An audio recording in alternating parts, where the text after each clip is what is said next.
The one principle that must be mastered in order to achieve and sustain success is never really talked about.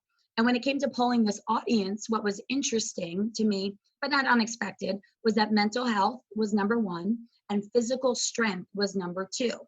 So what if I told you, though, that there was something that was even more crucial to set the stage for those things, to make sure that your mental health was super strong and as well as your physical strength? There is something that we really have to worry about before those things can be optimized. So we're humans as medical professionals. We have our emotional and physical needs. Sabrina does a fabulous job at helping us strengthen our mental immunity. And I love that that's like a phrase that she's coined, that mental immunity. When she first told me about it, amazing. I love it. It's such a great catchphrase. But most of our bodies are not functioning at the microscopic level that they need to be to really have this true foundational health.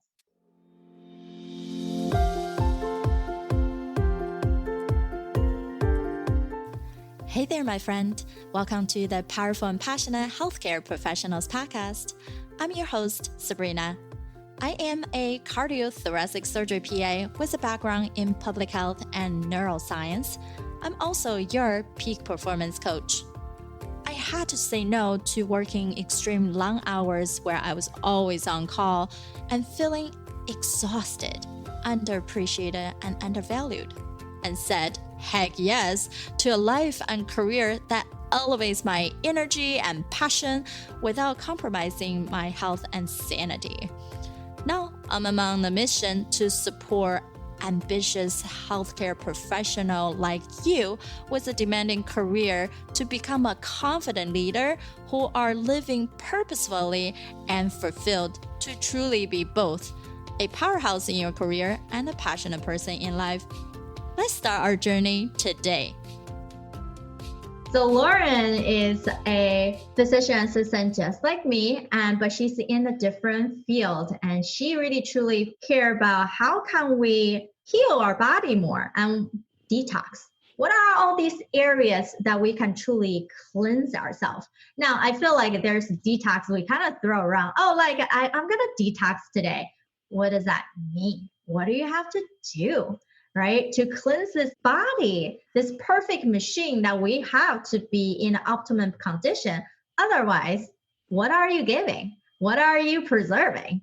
Right? So Lauren, I so love it that we connected, and truly, right? Like it's about professionals supporting each other. Before we start, do you want to give us a little bit reflection on the assessment that you took, and then something that really jumped out on your side when you look at it?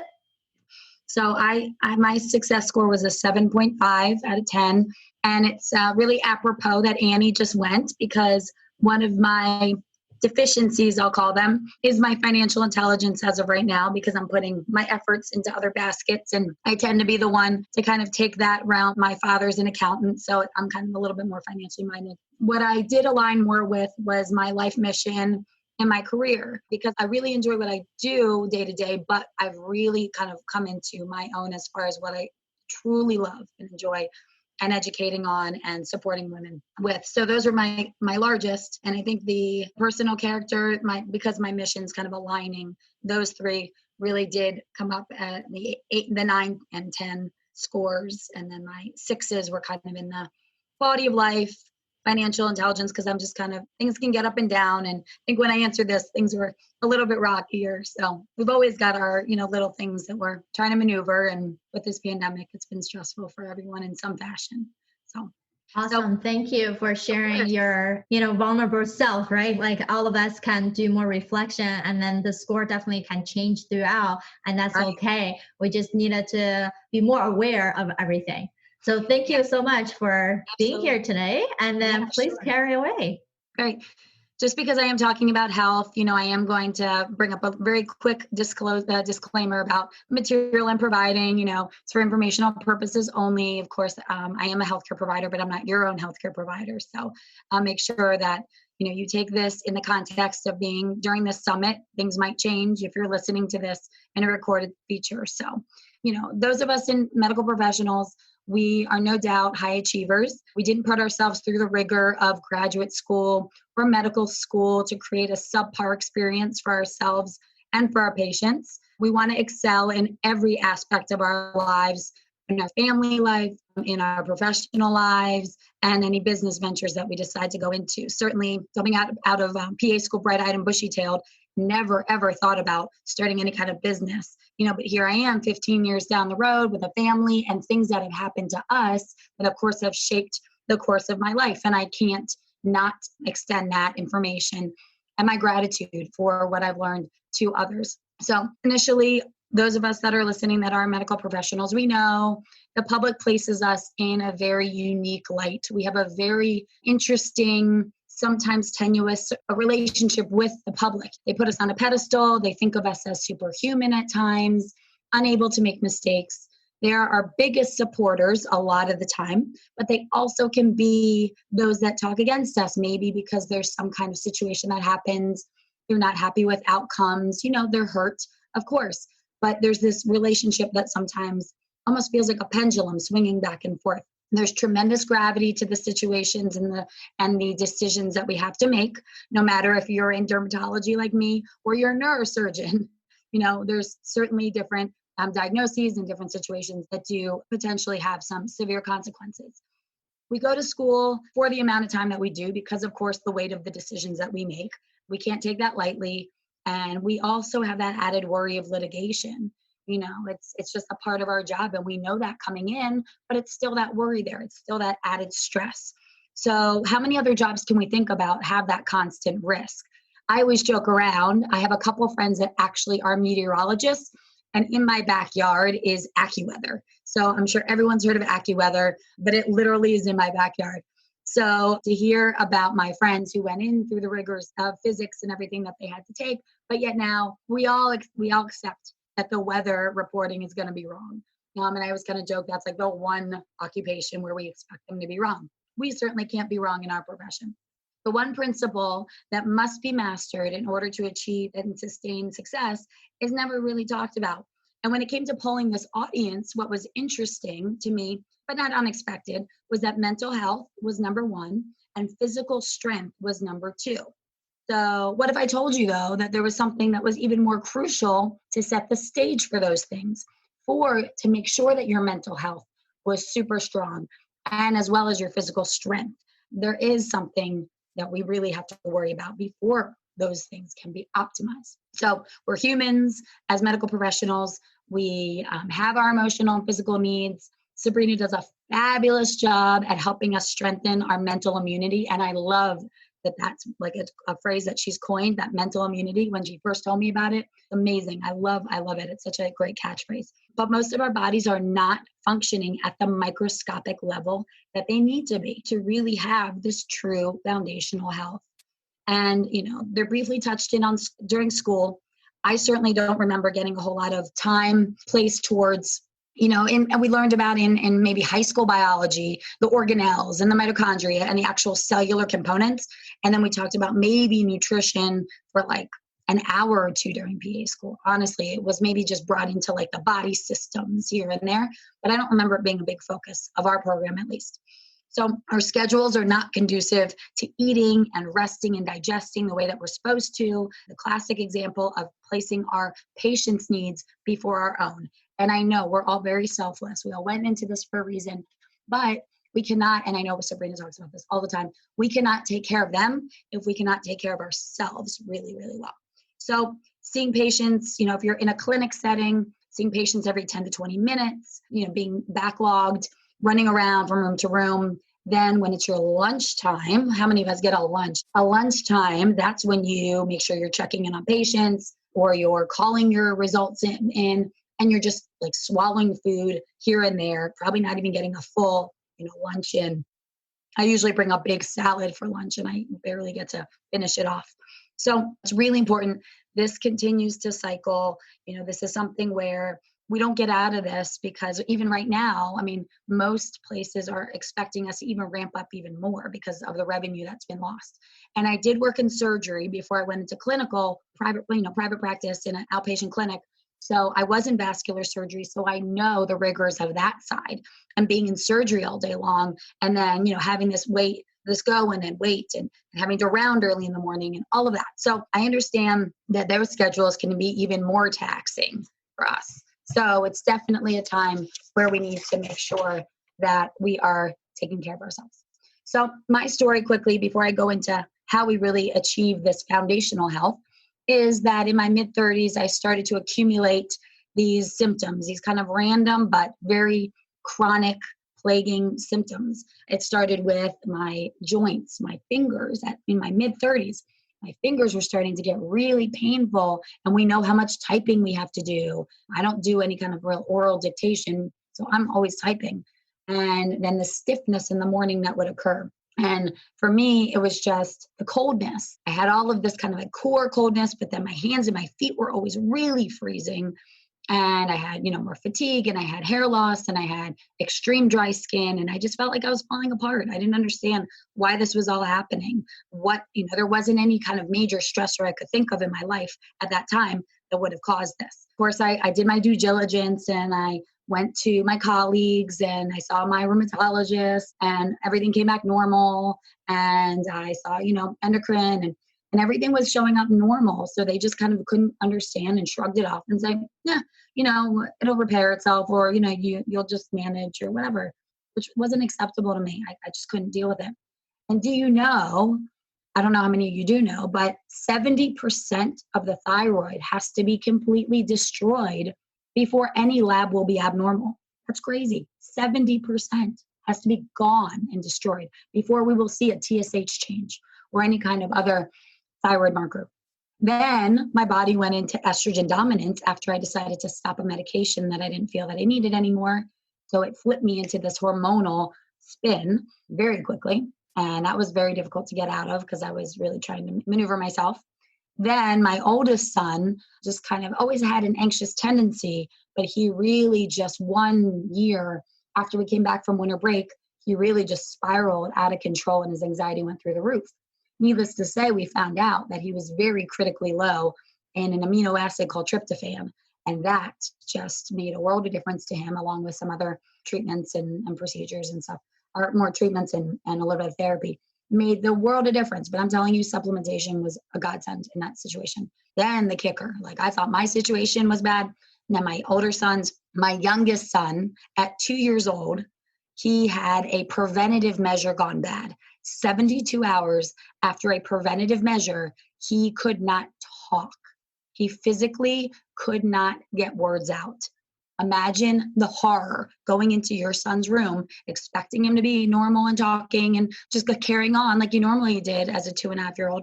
And then he could not speak. So that I had to uncover what was going on there. He ended up being glyphosate toxic, which is a pesticide, herbicide, which is used very commonly on our food. He was arsenic toxic. And he also had a whole bunch of other things. Those are the main things that we uncovered first. And it's like peeling back an onion. He's 2 years old. He didn't do anything in his life to make him become toxic. He just practically lived the way that most of us live.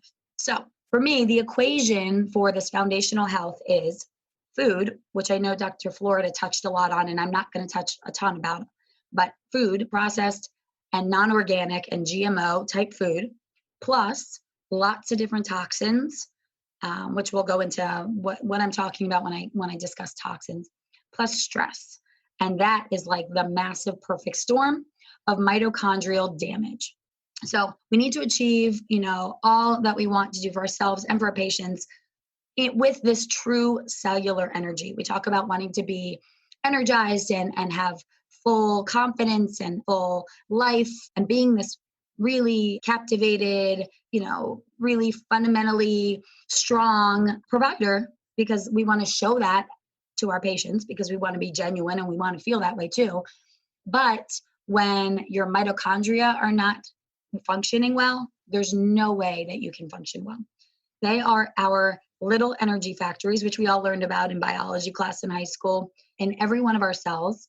So think about our brain cells, our immune cells, our the GI lining of our colon cells. Every single cell in our body has these little energy factories. They have their own DNA and they replicate within their own cell, but they're not protected by the nucleus. So they don't have their own DNA repair mechanisms, which makes them more vulnerable to the DNA damage from toxins. So our mitochondria, even though they are energy producing ATP, and everyone remembers that lovely Krebs cycle, right? We had to pump, dump it out of our brains after we had whatever test we did when we had to write it all out. But we have to remember that these are truly us at our core. And if they're not healthy and we have substantial mitochondrial damage, then we're not going to be healthy. So let's talk about food first quickly. Packaged and processed food. I think I talked about when I had my little chat with Sabrina before, I really recommend making sure that 5 ingredients, if you're going to have some kind of processed food, I'm not perfect. Of course, we have some box stuff in our house. 5 ingredients that you can understand and read and is not a chemical ingredient, that's optimal. 10 and under, okay, I'll give you a little grace there. But making sure that the ingredients are ones that you can understand, that you can comprehend, that they are whole foods in these packaged foods. Eating organic, it's super important. I remember I just told you about my son who is glyphosate toxic. It's on all of our inorganic food, and it's even through some drift from the non-organic farms. There is some drift of that chemical to the organic farms. It's hard to measure that, but at least we're getting a substantially less of that chemical on all of our food supply. If you can't afford organic for everything, make sure you go to the Environmental Working Group, which is the EWG, and look at their Dirty Dozen list and their Clean 15 list. The Clean 15, don't worry about any of those fruits and veggies. Don't worry about getting organic. Really spend the money on the Dirty Dozen. It is, and strawberries are very top of the list. They are one of the highest amounts of pesticides are placed on our strawberries. So I bring that one up because we eat a ton of them in our home. So remember, GMOs allow for the crops to withstand the harshest environments. So these GMO seeds, it used to be a survival of the fittest type of tactic where, the seeds that would thrive, they would obviously turn into our crops and maybe be harvested for the next year. But now, we want to make sure we're maximizing our profit and shortening the duration of the time from seed to sow. And in order to do that, we have genetically engineered and modified seeds. So no longer are we dealing with the survival of the fittest. Everything is this hardy super seed in order to give us the biggest, best crop, largest bounty, and most profitable. So making sure that you have well-sourced nutrients, especially the protein that we eat, it needs to be well-sourced because it has protective amino acids like glutathione, which supports our mitochondria.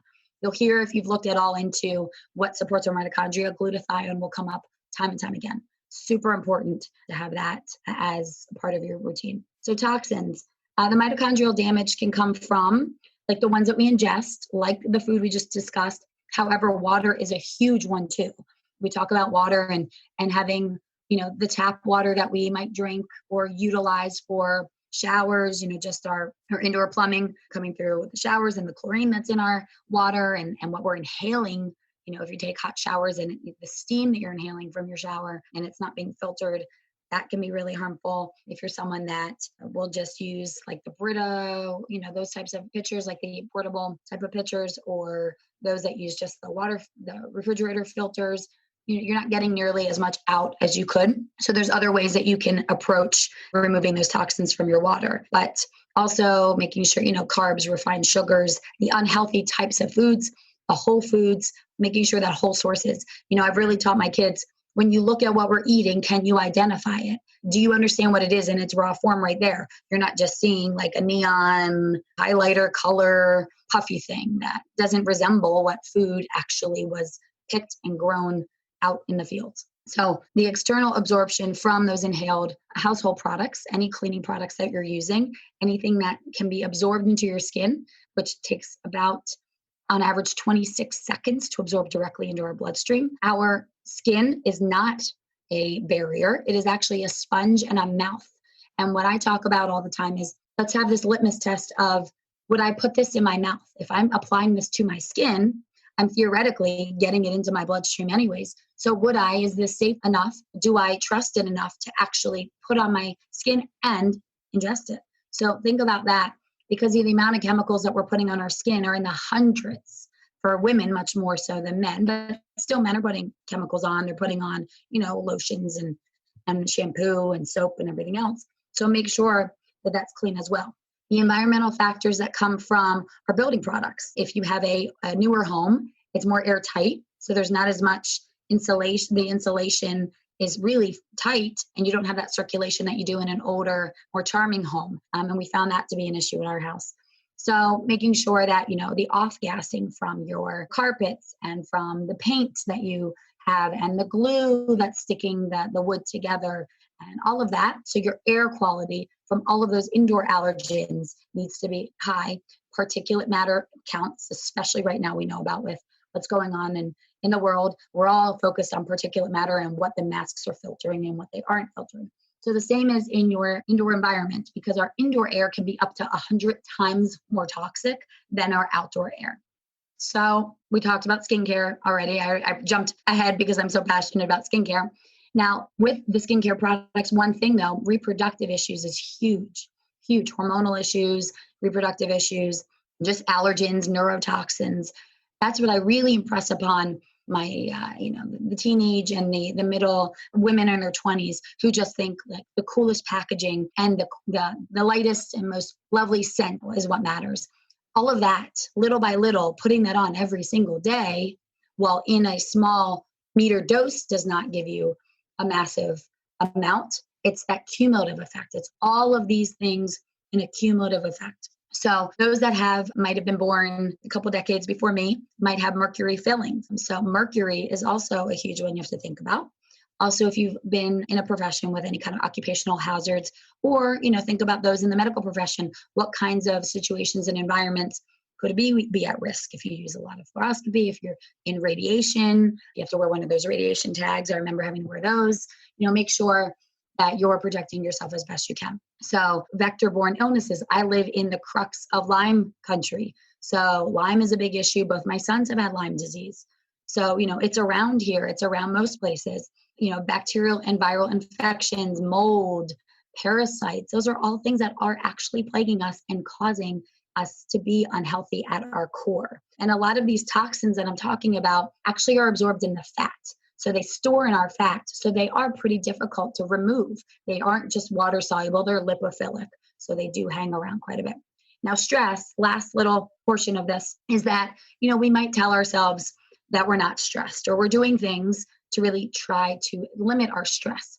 But through certain lab values, through certain testing, our body will tell us what it truly feels, how it really acts. Because as much as we could say, oh, I'm not stressed about this, oh, that doesn't faze me, if at your core, if your cortisol levels are off, if you're seeing this relationship between, I just did this very extensive testing for myself to kind of see where I was at. And there seems to be these peaks and valleys that happen. And when there's actually a chronic stress for women, their cortisol tends to actually go low again. So we've been up, we've been heightened, and then we come back down again. And that's one of the markers.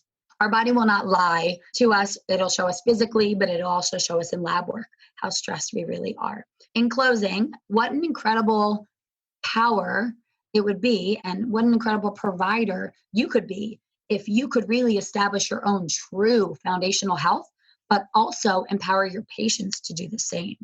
Because, some of them already have diagnoses, but what about helping them when they're kind of on that way? Like, I didn't have a diagnosis. I had these weird symptoms in my mid-30s. I didn't understand why. To me, they seemed hypothyroid, but I was not being diagnosed because I didn't have the criteria. But I was certainly trending in that way. So what if you could start a conversation with your patients about certain things that maybe you've kind of been trying, or you feel a little comfortable about discussing the foods that they're eating, even taking those last little seconds, because I know we have no time to spare, but that might really get their wheels turning to think, oh, wow, I've heard about that before.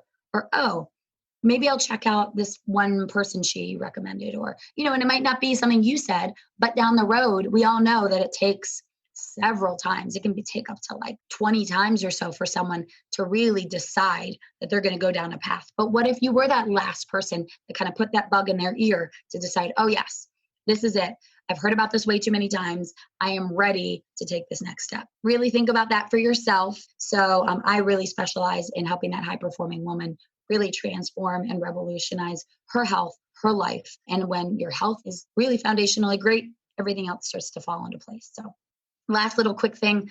I had a patient recently, just in the last week, that she came in. She actually wanted to do a little test. She decided to eat some Little Caesars pizza before she saw me to show me the rash that she had, because she had been off of certain dietary restrictions that she decided on her own that really helped remove this rash. And she wanted to show me the rash and pictures that how it had gone away. And when I talked to her and I was like, oh, yes, and I was validating everything that she was saying, she started crying. She started getting so emotionally just validated by the fact that I was listening. I was truly listening to her, because she said to me, do you know how many other providers have made me feel crazy for even bringing up the fact that maybe gluten and maybe sugar and maybe these things have been helpful? So, again, I'm giving everyone grace. I was there 4 years ago. I would have thought the same thing, but we all arrive to things at a different time. For me, it finally made a huge difference. And I do preach some of that to my patients, whether or not they choose to listen to me at that time. Hopefully down the road they do. I just wanted to thank Sabrina so much for allowing me to bring my little bit of knowledge to this. And I'm giving anyone that's listening to this certainly a free 15-minute curiosity call to see what my 6-month transformative program is like. We work very closely. You can see I'm very much a human woman here that is here to help you. And I will give you my struggles and my takeaways from what I've done. And I'm just really passionate about transforming us all so we can be our best self. And feel free to download my PDF on the 3 key ways to detox your skin and body. Thank you so much. Appreciate it. Thanks so much, Lauren. That was very engaging and it's definitely helpful. All right, my friend. How did you love this episode? Make sure to subscribe to our show so you can continue to build your positive intelligence for that beautiful mind of yours to live powerfully and passionate. I know this is just the tip of the iceberg. You probably have a lot more questions on actually how do I implement those things into my own life? Well, this is the solution. Joining us inside the private Facebook group, go to facebook.com/groups/powerful passionate, where I go live weekly to answer any questions that you have and continue to put more resources for you to help you to get to that point. You can be both powerful and passionate, where you're no longer working on any mundane work and truly focusing on the things that matter. You can be both powerful and passionate, where you can overcome any mental roadblocks keeping you from success. You can be both powerful and passionate, where you feel energized from the moment you woke up to the time you go to bed. Join me, and together we can create a life where you can be both powerful and passionate.